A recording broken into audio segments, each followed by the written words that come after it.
Ketika tim roket meledak dan melayang di udara, mereka menyadari kebiasaan yang berulang-ulang ini.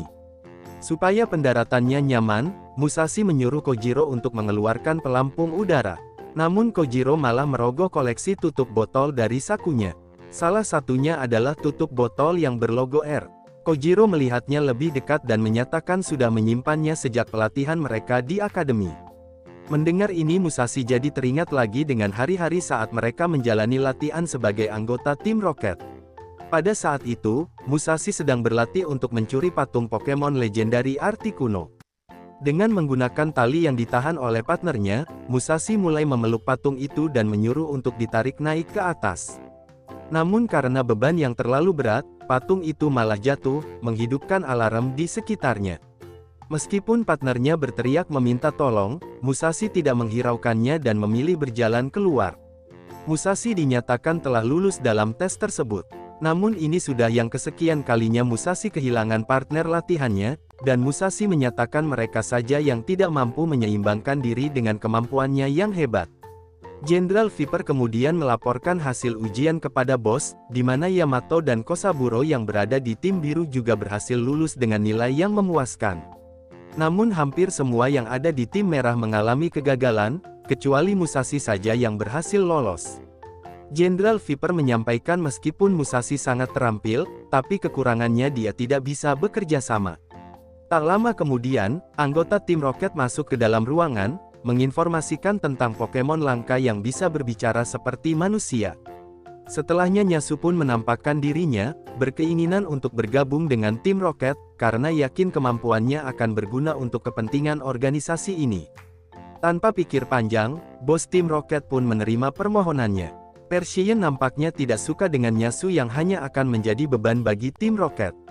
Sementara itu, Musashi dan Yamato bersaing menentukan siapa yang paling cepat di antara mereka berdua, sampai-sampai mesin treadmill rusak dibuatnya. Setibanya di ruang loker, keduanya kembali berdebat. Namun di sini Yamato mempertanyakan apakah Musashi bisa mendapatkan partner, yang membuat Musashi terdiam memikirkan pernyataan tersebut. Namun tak lama kemudian, Jenderal Viper datang dengan kabar gembira, bahwa dia menemukan partner baru untuk Musashi. Kojiro bersender di dinding dekatnya. Awalnya Musashi ragu dengan Kojiro, tapi Kojiro meyakinkan bahwa dirinya bisa diandalkan. Keesokan harinya, Musashi dan Kojiro ditempatkan dalam latihan ketangkasan dan ketahanan, melewati setiap rintangan yang membentang di sepanjang jalan. Saat merangkak di kawat yang tajam, keduanya masih belum bisa bekerja sama, di mana Musashi bisa melewati tanah yang berlubang, sedangkan Kojiro malah terperosok ke dalamnya. Musashi memandangnya dengan remeh, karena di ujian yang sebenarnya Kojiro akan langsung dinyatakan gagal jika terjadi hal yang demikian. Namun Kojiro bersumpah dia tidak akan pernah lari dari masalah. Jenderal Viper melaporkan situasi terkini pada bos. Sedangkan Nyasu yang disuruh menyiapkan teh hangat malah tersandung jatuh, menyebabkan dirinya tersetrum. Nyasu kembali ke ruangan bos dalam keadaan gosong, berharap dia bisa menggantikan posisi Persian sebagai peliharaan bos tim roket. Tapi bos tim roket punya rencana lain. Akhirnya Nyasu pun dipertemukan dengan Musashi dan Kojiro, dan mulai hari ini mereka berada dalam tim yang sama. Musashi dan Kojiro awalnya ragu dengan Nyasu, tapi kaget saat mengetahui Nyasu yang bisa berbicara seperti manusia. Jenderal Viper menunjukkan peta pegunungan dengan tanda X, menyuruh mereka mencapai titik itu dalam waktu 24 jam dengan sepotong roti dan air minum yang disediakan masing-masing untuk setiap tim. Di sini Musashi dan Kojiro saling bertukar pandangan yang kurang mengenakan lagi sebelum akhirnya berangkat. Saat yang lainnya sibuk mendaki serta melewati sungai yang deras, Nyasu malah berhenti sejenak untuk menghabiskan bekal makanannya. Ketika teman-temannya bersiap untuk berenang melintasi sungai, Nyasu mengaku dirinya tidak bisa berenang, jadi Kojiro menggendongnya melintasi sungai tersebut.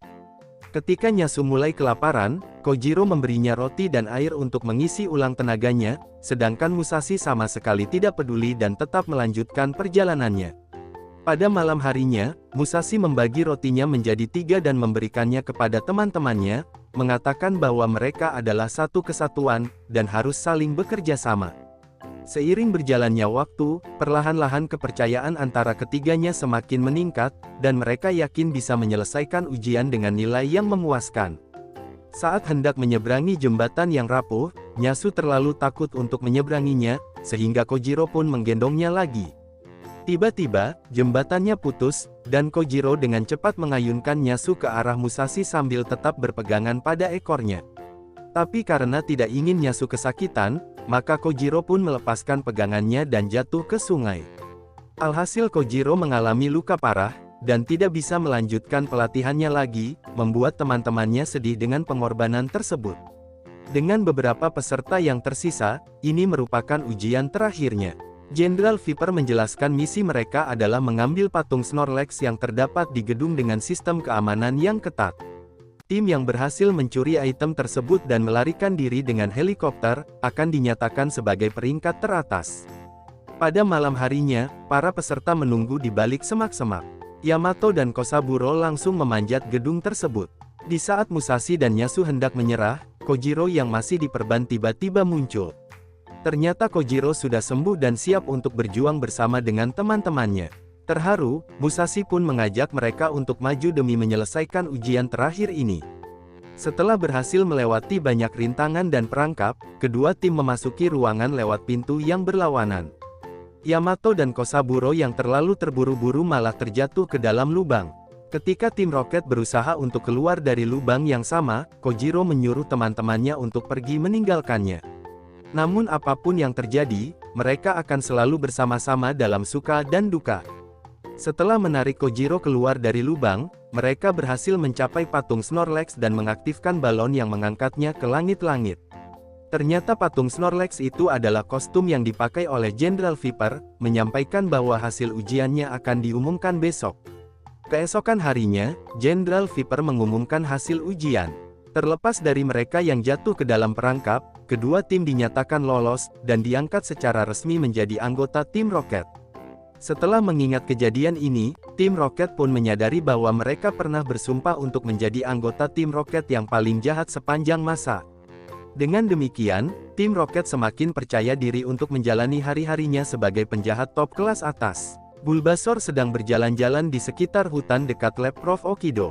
Ketika Kingler sedang menyaksikan Maril yang berjoget-joget, dia menjadi pusing dan tak sengaja menjepit ekor Pampi yang berada di sebelahnya. Pampi yang kesakitan meluncur ke udara dan jatuh di depan Bulbasaur, mulai berguling hingga menabrak Totodile. Totodile mendarat di dekat Snorlax. Untungnya sebelum ditindis oleh Pokemon gendut tersebut, Bulbasaur segera menarik Totodile ke arahnya. Namun akibatnya Snorlax berguling ke bawah dan mengarah ke Cyndaquil. Sampai kemudian Cyndaquil yang mencoba lari dari kejaran Snorlax, akhirnya terjatuh dari tebing, melancarkan flamethrower yang membangunkan Tauros, dan Pokemon-Pokemon tersebut mulai menyerbu ke arah lab, di mana Bulbasaur terlihat ketakutan menyaksikannya. Sedangkan Prof. Okido masih sibuk bekerja, dan Kenji datang sambil membawa tumpukan buku, mengingatkan Prof. Okido untuk sarapan dulu sebelum melanjutkan pekerjaannya. Kenji mengatakan bahwa Prof. Okido masih harus memberikan Pokemon starter ke trainer yang baru memulai petualangannya. Salah satunya adalah anak wali kota yang juga akan berpetualang. Selagi Prof. Okido mengecek data tentang trainer yang akan datang, Kenji pergi ke depan untuk membukakan pintu. Ternyata yang datang bertamu adalah Ibu Satoshi. Tapi Kenji yang baru saja membuka pintu langsung ditelan hidup-hidup oleh Muk. Prof. Okido sedang memeriksa kesehatan Pokemon starter. Namun dia kemudian mendengar suara gemuruh yang ternyata adalah segerombolan Tauros. Tauros itu menerobos masuk ke dalam lab, dan Bulbasaur masuk ke lubang yang dibuat di dinding. Sementara itu, Pokemon starter yang ketakutan melarikan diri melalui lubang lainnya. Sebelum mereka sempat mengejar Pokemon starter yang kabur, anak wali kota tiba-tiba muncul dan menanyakan apa yang sedang terjadi. Hajime kemudian menanyakan lagi Pokemon apa yang akan dia dapatkan nanti, mengaku dia sangat menyukai Torchic, tapi kalaupun dapat Treecko dan Mudkip juga tidak apa-apa. Tapi Hajime tidak suka dengan Bulbasaur, Charmander dan Squirtle, karena hampir semua orang mulai berpetualang dengan Pokemon starter itu. Kenji jadi marah karena Hajime terlalu memilih-milih, namun Prof. Okido tidak mempermasalahkan karena Pokemon starternya baru saja melarikan diri. Hajime menertawakan ini dan kemudian mengatakan dia bisa puas dengan Pikachu, karena dia ingat dengan seorang trainer hebat yang punya Pikachu. Namun jika ada yang memberikan Raichu secara cuma-cuma, Hajime juga akan menerimanya, karena tidak ingin repot mengevolusikan Pikachu. Kenji benar-benar kesal dengan Hajime, menyampaikan bahwa memelihara Pokemon adalah inti daripada menjadi trainer Pokemon. Di sini Prof. Okido mencoba menenangkan situasi, mengatakan mereka harus mencari Pokemon starter yang melarikan diri, sebelum sesuatu yang buruk terjadi pada mereka. Kenji dan yang lainnya melihat Charmander yang tercebur ke dalam sungai. Kenji mencoba menyelamatkannya, dengan Mr. Mime yang mengangkat mereka hingga sampai ke tepi sungai dengan aman. Kini mereka pun berhasil mendapatkan satu Pokemon starter. Prof. Okido dan Hajime berada di pinggir jurang. Prof. Okido meyakinkan Hajime bahwa jalannya masih lebar dan Hajime tidak perlu takut jatuh. Prof. Okido menyatakan jika Hajime susah diatur, ada baiknya dia pulang saja. Hajime pun setuju, tapi saat itu mereka melihat Squirtle yang tergantung di dahan pohon. Meskipun pada awalnya Hajime khawatir, tapi karena tadi disuruh pulang, dia pun tidak jadi menolongnya. Namun dia malah tergelincir jatuh ke jurang. Untungnya Bulbasaur menjulurkan Fine Whip untuk meraihnya. Ketika Squirtle jatuh, Prof. Okido langsung menangkapnya, dan ditahan Bulbasaur agar jangan sampai terjun ke jurang. Mereka kemudian menunggu Squirtle yang ketakutan keluar dari cangkangnya. Saat Bulbasaur menggosoknya dengan lembut, Hajime menanyakan mengapa mereka tidak memasukkannya ke dalam Pokeball saja. Ini adalah untuk membuat Squirtle terbiasa dengan dunia luar, jadi Bulbasaur hanya berusaha membuatnya merasa lebih nyaman. Seketika Hajime pun ingat dengan dirinya yang diselamatkan oleh Bulbasaur. Hajime kemudian mendekati Pokemon yang ketakutan, berupaya menghiburnya supaya jangan takut lagi. Ternyata cara ini berhasil, dan Squirtle keluar dari cangkangnya dan melompat ke pelukan Hajime. Setelah semuanya berkumpul, kini hanya tersisa Bulbasaur yang masih belum ditangkap. Rupanya Bulbasaur telah melakukan perjalanan melalui kota dan sekarang dikejar oleh sekelompok Prime Ape liar. Bulbasaur sekarang sedang bersembunyi di atas pohon, dengan segerombolan Prime Ape yang menunggunya di bawah. Di sini Hajime berencana untuk membawa Bulbasaur yang ada saja, tapi sayangnya Bulbasaur itu adalah milik Satoshi. Prof. Okido kemudian berjalan ke arah segerombolan Prime Ape dengan tenang, menyampaikan bahwa dia hanya ingin menjemput Bulbasaur saja. Selagi perhatiannya teralihkan, Mr. Mime mengangkat Bulbasaur dari atas pohon. Namun tiba-tiba, Hajime bersin, menyebabkan Mr. Mime kehilangan keseimbangan, dan Bulbasaur jatuh menimpa segerombolan Prime Ape. Saat mereka mencoba melarikan diri, salah satu Prime Ape melompat ke atas kepala Hajime, sehingga dia dan Bulbasaur terpisah dari yang lainnya. Hajime dan Bulbasaur terus berlari sampai ke tepi jurang dan sudah tidak bisa kemana-mana lagi. Di sini Hajime memberanikan diri untuk melawan segerombolan Pokemon tersebut, bersumpah akan melindungi Bulbasaur. Untungnya Bulbasaur Satoshi datang menyelamatkan mereka, membawa mereka ke seberang dengan aman. Ketika Prime Ape hendak menyerang, Bulbasaur menggertaknya dengan menembakkan Solar Beam ke udara, yang membuat Pokemon-Pokemon itu ketakutan dan segera melarikan diri.